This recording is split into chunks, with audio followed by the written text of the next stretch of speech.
When it comes to public policy, what stands out in your mind as a focus that you would like to see to take on, be it at the college or personally or professionally, however you'd like to address it?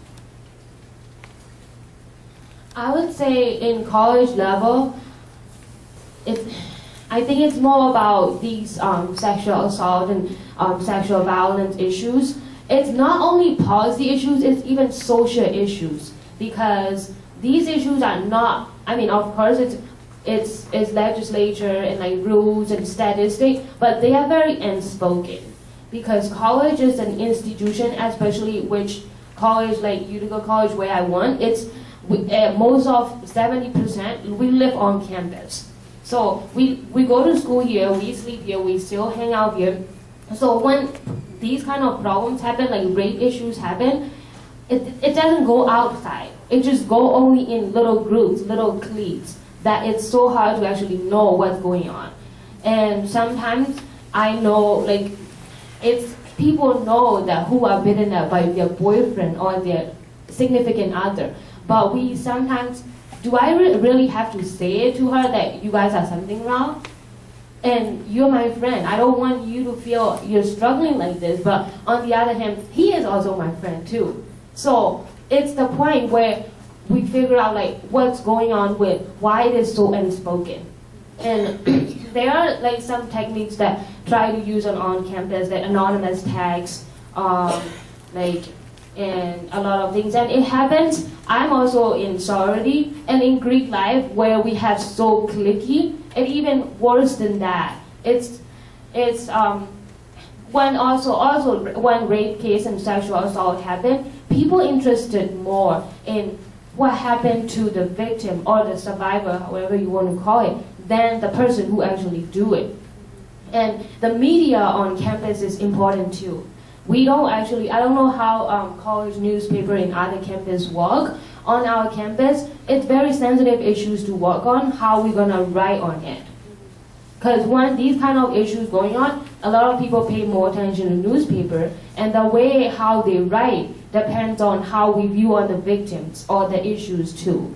So, and yeah, I mean, policy issues should be more focused on like how to cope with these kind of issues and things like that. So, yeah. And I hear a lot of good things, how to like overcome and things like that from Ms. M. Hatchpet. So thank you. And I'm gonna like, I still have contacts with my campus too, because I work with Dean of Student Affairs, and I'm basically like college slave, because I do a lot of things on campus. So I'm really happy about it though. So yeah, I will bring news back. Like these are good things that I have heard, and you guys should start to do it. And I'm proud alumni, so I should probably go back home and go back to campus sometimes in next semester. So. I definitely agree with Cho that there is a societal change that needs to happen overall with a lot of issues. But I think putting policy into place is what helps shape that framework for kind of like a social change overall, and the way we perceive things. So I think one of the things, I definitely agree with like the college level, first and foremost is safety on campus, having the right, to speak up, how campuses are dealing with these issues, and it should be pretty universal. There should be one open communication with survivors. They should feel like they can advocate for themselves or have other people help advocate for them. Two, I also agree with the persons that are, acting on these issues or, acting out on these things. There needs to be some kind of disciplinary action that's put into place, and that with that, once people start seeing that happen, that will change the mentality of that type of behavior. Outside of that, I think that one of the most important things is definitely equal pay, not just in New York State, but across the country. Our economy is in a questionable, it's recovering right now, and I feel like the reason why a lot of people haven't advocated for equal pay in the past is because, there's no jobs to begin with, or all these other outside factors and issues. But if we can build momentum on that now, while the economy is starting to bounce back and things like that, if we have a policy in place, if we have people behind us, now's the time to get those things in motion, and then once the economy picks up, we'll be even Steven. So I think that's really important. I also think that the Paid Family Medical Leave Act is also very, very important. That's something that I know Senator Kristen Gillibrand has worked on. She made the announcement at JCC this past year. That's something that it will hugely impact families across America, not just here. But these are the things that the AAUW is continuing to work on, and these are the things that we are passionate about and what we're continuing to do and make changes in this country. So with the policy change, that's what we hope to accomplish, is improve on all of these issues. For the policies, I think we should start with making our students aware. There are some that follow, but then there's others that don't really pay attention to all the politics and everything that's happening, so they're unaware. So what if someone is sexually abused or assaulted where they don't know where to go, like how to get help? So we need to make aware with events or programs to know that the help is out there, or there's how to support your friends or get support for something.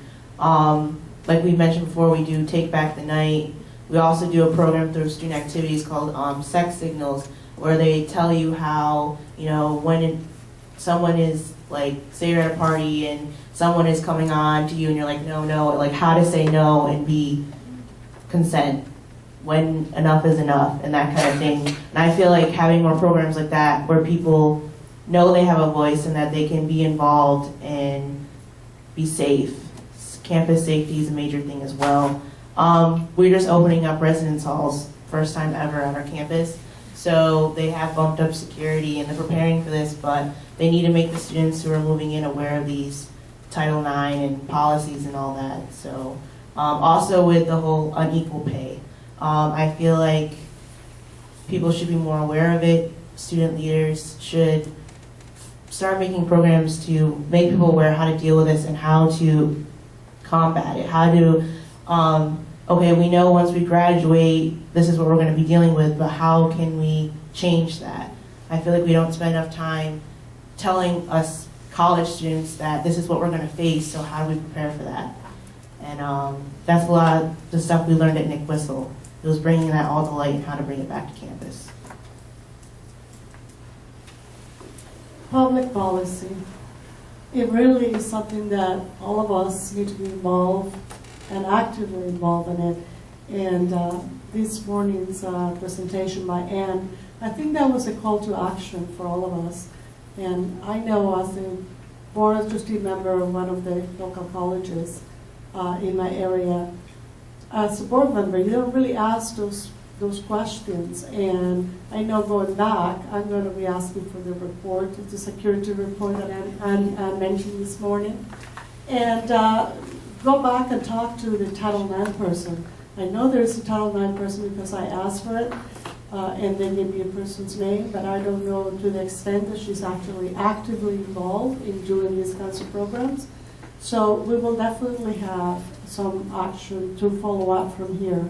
We currently do work with Smart Start, so again, pay equity is very, very important because, as Anne mentioned this morning as well, we don't have enough money. When we start with a salary that is, 23% less than our male counterparts, we don't have enough money to cover those loan payments. We don't have enough money when we're retired. So it's really a very, very serious matter. I mean, it looks like when you start a job, maybe the guy makes 40 grand and the girl makes 33 or 35, but that continues on over your lifetime. So this is part of what we need to do on campuses: educate women, educate graduates, so that they learn how to negotiate. Because it is a process, and it's an educational process. You need to know when you apply for a job, depending on the kind of work that you do, what is the salary range for that job? So that if the salary range is from 50 to 60 and you're offered 52,000, then you could say, hey, you could negotiate based on data that the salary for range for this particular job is up to 60, and that you have all the necessary skills, you begin to negotiate. Because when we have interviewed some of students on campus, they say, well, we're just happy to have a job, and we don't really want to rock the boat. We are just excited about having a job. And it's not a matter of rocking the boat. It's a matter of, knowing yourself, what your value is, what your contribution is, and be able to get, pay equity, because it does affect the whole family. It's not just a women's issue, it's a family issue.